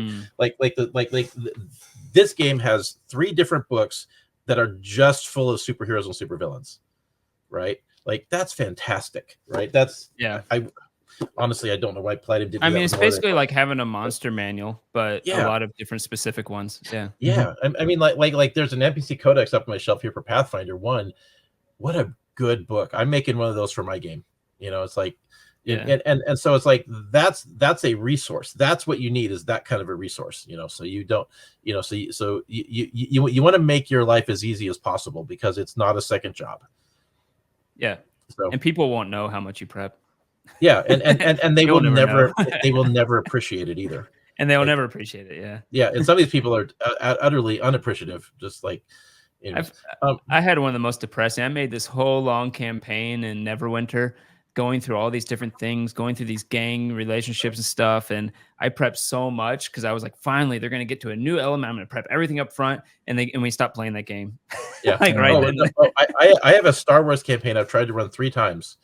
And I've never been able to get it to last. It's actually supposed to be like, because I've had this series of Star Wars campaigns we've done where they're all kind of interconnected, you know, in that universe, and the ending of it is never, you know, because like I had this thing I was going to do at the end, and then it like, you know, the first time we played Star Wars, I allowed our epic disruptor to back into the group, and he completely derailed the campaign, and everybody died in a starship explosion, and my ending. And then I tried again later on, and then the campaign fizzled out. And then I tried again, and it also.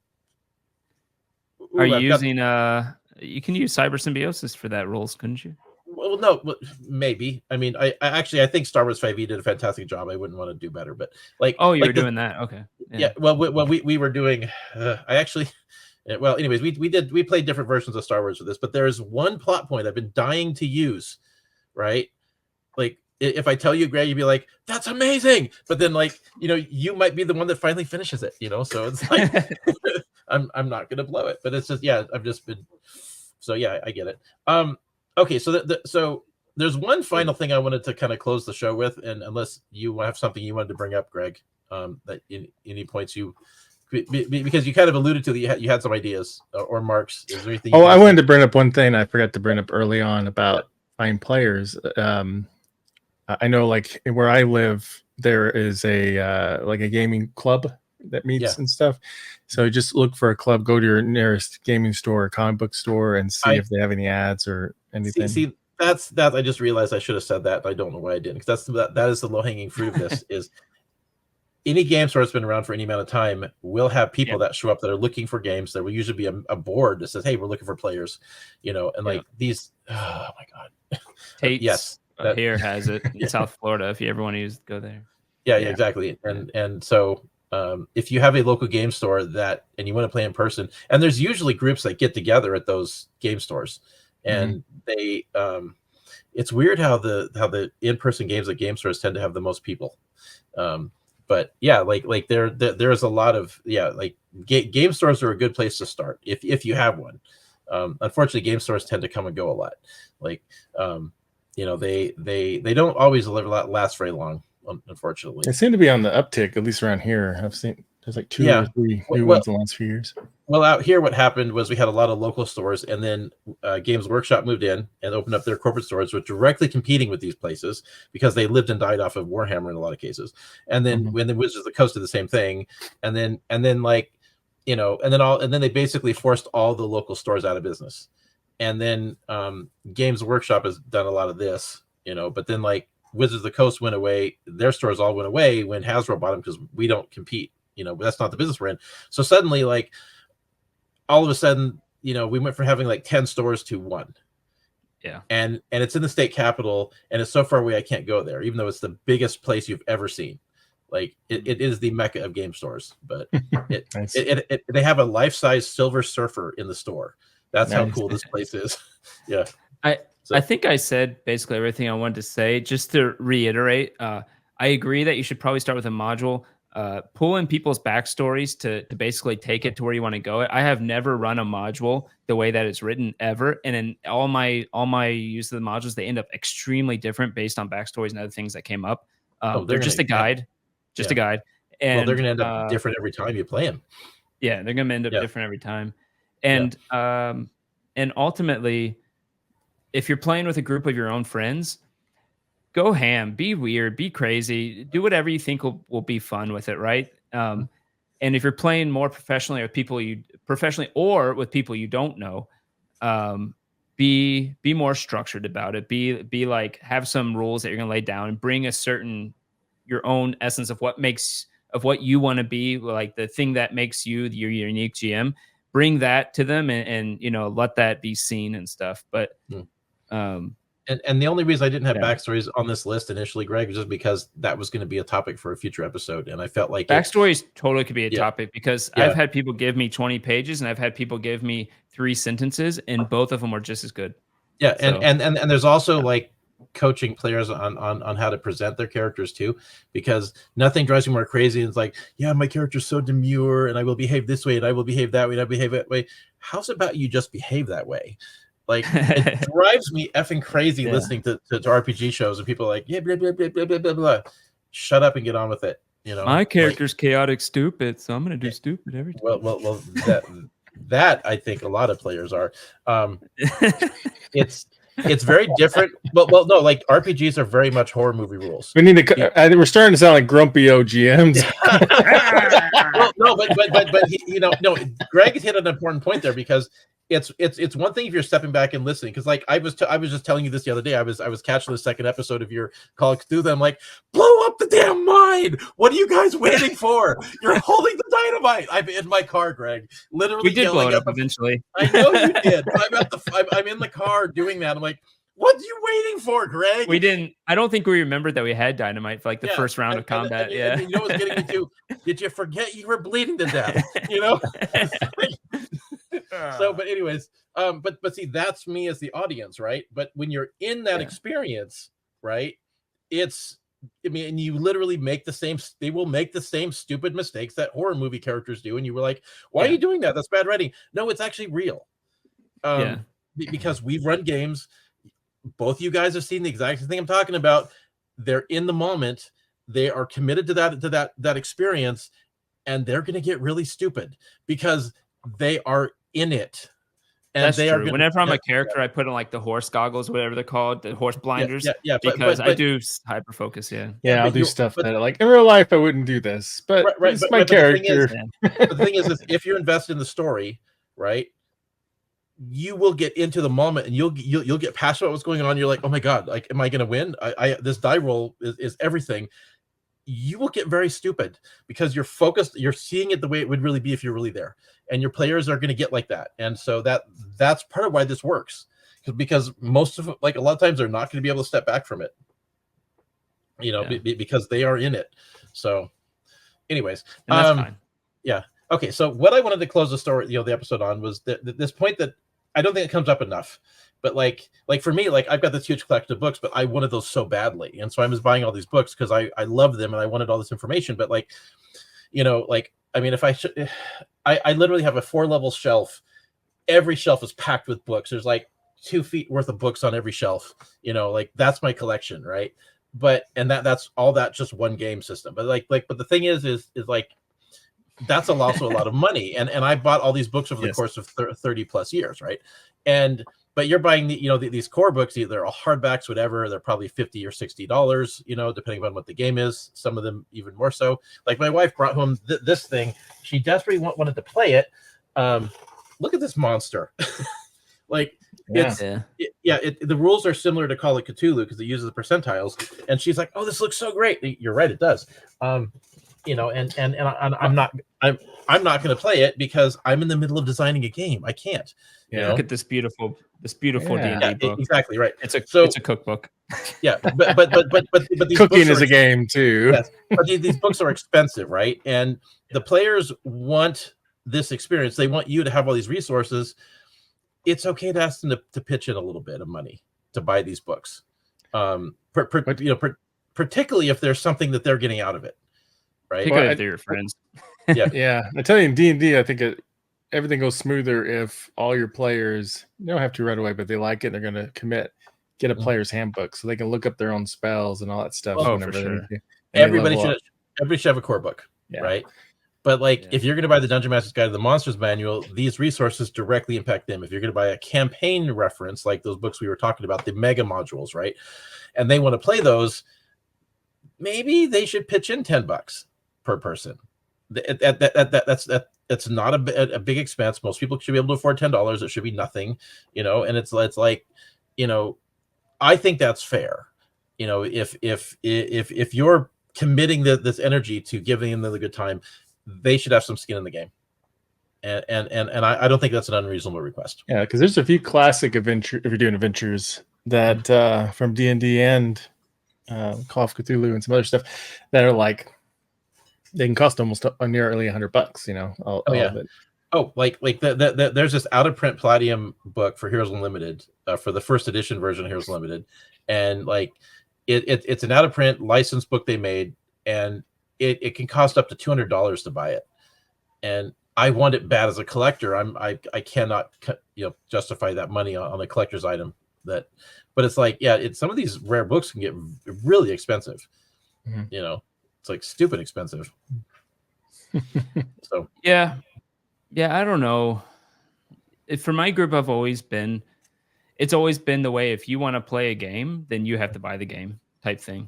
But that's the way it's been traditionally. It's like the game master is bearing the expense, and that's kind of part of the problem with the gaming industry. Part of why we have the edition wars, right, where they keep re-releasing these games. It's not because they've run out of ideas. It's why I won't play 2024, because I don't want to buy the books. That's it. I just don't want to buy it. My wife runs a bookstore, Greg. I got it for half price. That's right. You told me about that. It's like, what are you, son of a bitch? But no, but the thing is that the problem with the game industry and what's flawed about like Wizard Coast has kept the flaw of the TSR model is that only 1/5 of your customers are bearing 100% of the expense, and that's a problem. And that's actually one thing that was really great about what Palladium did, and I think why the company is still around and why they haven't had new editions is because virtually every book they ever released has something for everyone, and whether it's a campaign setting or whatever, it's always got new equipment, new character classes, new character options, there's something for everyone in every book, and therefore every book is a must-have purchase for every player, within reason. But back when we were kids doing this, there were so many duplicates of books because people wanted all these cool things. And cool art too. Yeah, really cool art. Yes, yeah. Oh, I will. For example, yes. This I also did this when I was a kid too. I colored in my books. Oh, that was black and white originally. Yeah, it was. Yes, it was. Yes, yeah. I can't do that to my books. Yeah. Oh, I could not. Yeah. So it's I guess there's not really much of a conversation there. I mean, unless we want to really dissect the industry and what's wrong with the industry. I like I said, my group has always been, if you want to play the game, you buy the game. And the reason that works is because all of us tried, one guy bought Paranoia, another guy brought Altered Carbon when we played that. Yeah. I bought D&D, and it just kind of works because we're all interested in different games, and that's why that kind of works. But I never really thought about it, to be honest. Interesting. Yeah. Well, but see, that's like you and I are in a different position because we can afford to make those purchases, right? Like Right. I could basically afford to buy any RPG book I want at this point. And Yeah. but like all the stuff I've got on the shelf, most of it I bought when I couldn't afford it, but I picked up one or two at a time, and I bought them as they were coming out, so it was easier to do. Yeah. But if I was into Palladium today and I was like, yes, this is my new game, that would be daunting, you know. And you know, I've probably got like, I don't know, like 300 books here on the shelf or something. Well, the other thing with that is always check out Humble Bundle. Yeah. Yes, they're amazing. Yeah. Yep. You'll get But- really cheap stuff. Yeah, but like if you but see, but we're having this conversation for people that are probably in the early 20s. They're excited. They're discovering D&D for the first time. You know, they're probably working at the bookstore or at McDonald's or something. They don't have a lot of money, and you know, so it's like that's why I'm making this suggestion. Where like we're talking about the group where 5 people got together, they want to play. They're either a family or they're like, you know, some friends at school, and they want to play. And you know, you're asking your friend who can't even afford to get an apartment to buy all the books, and that's a tough ask. And so, not that I would actually promote Wizard of the Coast at all. I have only animosity towards them at this point, but I will say that you can go to D&D Beyond and you still get like half the core classes, half the core races, or speech they call them now, half the whatever, right? You get a lot of content. You can actually play D&D 5e pretty easily for free to start out too. Right. And there's also Drive-Thru RPG, which has a massive library of so many starter packs there that have like half the rules. Then you can play with just those. Yeah, Pathfinder has a lot of their stuff up for free too. And I'm not on Drive-Thru RPG yet because I feel sorry for anyone that ever has to navigate their system of setting something up. Their site is garbage. I'm not gonna lie. well, the site is a customer, but if you're on the back end and you're trying to set up like views on this show do not necessarily reflect the views of Cabbit. it is really as a web hard. developer. As a web developer, their site's garbage. well, I ended up going to a totally different printer. I was going to print my book with them, and then I had to and then it turned out that in order to set the book up, oh boy, you know. So I went somewhere where they could just simply print the book I had. Anyways. But Drive-Thru RPG, by the way, is awesome. I'm just saying that I hate fun. They always have sales. like they have lots of good sales you can pick up. Like if you want to try out Palladium, for example, for like almost every book they have is on PDF. For example, you know, you can get a lot of great classic games, and even a lot of newer stuff is available. You know, just go search for free stuff, and you'll see tons of things there. And oftentimes, game systems will have a free part of their game that's enough to actually play, to try out, and that's kind of the point, is you're trying it out without having to buy the whole system. I picked up a map pack there one time of just spaceships and stuff. I got hundreds of maps for almost nothing. You know, and I don't use most of them. I don't need most of them, but it's like when I need something, it's perfect. You know, and it's fantastic. Speaking of Humble Bundle, there's also Bundle of Holding, I think, that is a similar. Never heard of it. I think let me make sure I'm saying it right. Bundle of Holding, and they also have groupings or packs of games. And what's really cool with them is that you can sync it up to your Drive-Thru RPG account, so those books will show up in your library. So, there's this great company called Miniature Dragon Publishing that has a quick start at Cyberpunk Adventure that I hear is pretty good. Yeah. So hey, yeah, the lower third. Yeah. So, anyways, we're at the end of my list, so I guess we found out how long our episodes are going to be. Well, this was a particularly long one. I think if we have more specific topics, it won't be as long. Special pilot episode. Yeah, exactly. Well, I you know, like part of the doing this is I see so many people at these shows that are brand new game masters, and you know, I'll take time that I can't afford to take to give them a little few tips, you know. And sometimes I'll take somebody.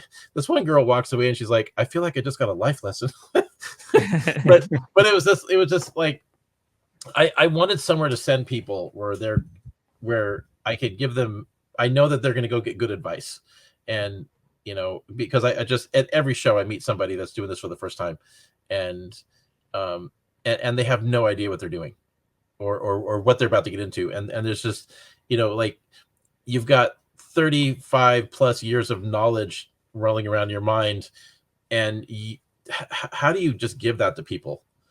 And you can't, you know. So at least you can't do the, you know, mind meld thing. So And it would be nice. I will say, people, Yeah. like, I really do think over preparing when you're a new GM is not a bad thing. And the reason for that is people like Woody and I and Marks, we've done enough games to where if we have to think of something, like for some reason they actually had to go into a house, a mansion this time, we've played enough games. We're like, well, we know a mansion would have this, this, and that. And we can kind of just do it on the fly when needed.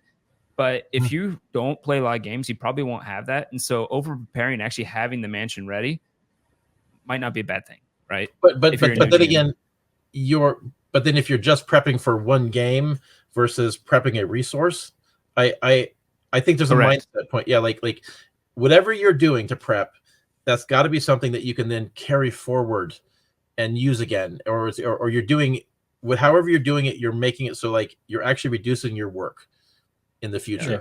You don't have to start from scratch every time. Yeah. I used to prep in notebooks. I would not do that actually anymore. I would actually put it on the internet somewhere, just because you want some way to go find it forever and not have to search through your house where the hell you put that notebook. Yeah. Right. Yes. Because I've done that a lot. Yeah. My Star Wars one, my notes for it literally fell apart out of the notebook. I used it so much. I used it in 4 different campaigns. And they were just like falling in. Yeah.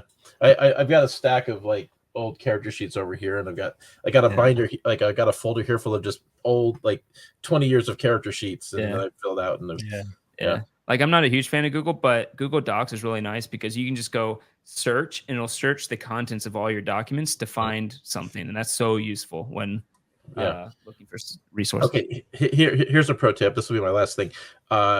If you're doing character sheets, get a ream of cardstock and print them off on cardstock, right? Like, and there's like a lightweight cardstock, by the way. Not the heavy duty stuff doesn't go through your printer.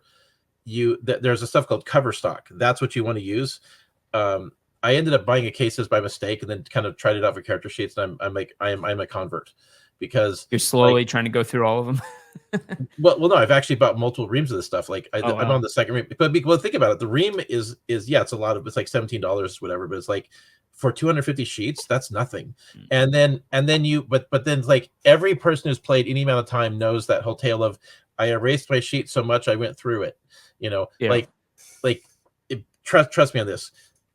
That is a game changer. If you're filling out a character sheet, is having it on a cardstock sheet. Once you've done it, you'll never go back. What's the benefit of putting on a cardstock sheet? Well, it's rigid. It's not going to tear. It's It's easier to write on. Right, it's firmer. Just try it, Greg. Trust me. Okay. Another tool I would suggest. Another tool I would suggest to people. It's got to touch a little bit of learning curve, but there's some good tutorials online. Maybe not when you first start GM, but after you get your feet under you. Called Obsidian. It's not made for games. It's made for just note. It's like a super advanced version of Notepad or something. And you use Obsidian? Yeah. I just started using that. Oh, you did? I didn't realize it was the same Obsidian you're using. Yep. And I find it pretty useful because it just kind of like you can move your files, link all your files together, and put them in folders. And it's free for personal use, but if you want to store on their cloud, I think you have to pay for it. But you can also hook it up to OneDrive or Google Cloud if you already have one. But so if you're a little, you can just use it free on your own computer. So if you like using your computers, your tech, your tablet, whatever, when you're gaming, it could be a really useful resource for keeping all your. I put pictures there too and stuff and everything. And if you like world building, World Anvil, put the ad here. No, I'm joking. We don't. Yeah, I've been wanting to try World Anvil. I never have. I'd like to try. I've used it once. Yeah, it was okay. Yeah, I really just prefer having. If they sponsor us, we'll say really nice things. Exactly. Yeah. I honestly just prefer having documents where I just freeform write on a Word document and just throw it up on Google. Yeah, in the end, that's all you really. Yeah, for some reason, this will piss people off, but I just remember it. Like somehow I just. Yeah, for me, the skill I've developed is being able to just sit down and just run a game without prep. Like I've just drilled myself. I actually don't. Sometimes I just refuse to prep just to force myself to have that improv game good. Like I'll just sit down and like, okay, let's just go. And when I make a new campaign, I just prep what people call beats, which is like, okay, you have a bad guy. He's gonna try. You know what he's trying to do, and so just write down like some of the steps he's gonna try to do to get there. And then you can just, go with it when you get into the game, because you know what his motivations, what he's doing are. Yeah, I'll do stuff like that too. But like ultimately, my goal is to I want to just sit down and be able to do it, and just I know what book to flip to. I've got the stat blocks they can draw. You know, it's like all these little things that just that's my goal, is to like just because I don't want to have to spend all week. I have a life, and I'm already playing. I'm already running more games than I want to. So, hey, we should end this thing, guys. Yeah, we should. Let's wrap this up. Yeah. Much of the timer we are at almost. Well, maybe not 2 hours. Well, no, because we had a few. We had a couple of false starts at the beginning, but. That's true. Yeah. Okay. But. All right. Yes. Well, with that, we're going to wrap up the first episode of Art of the Game, and they won't probably always be this long.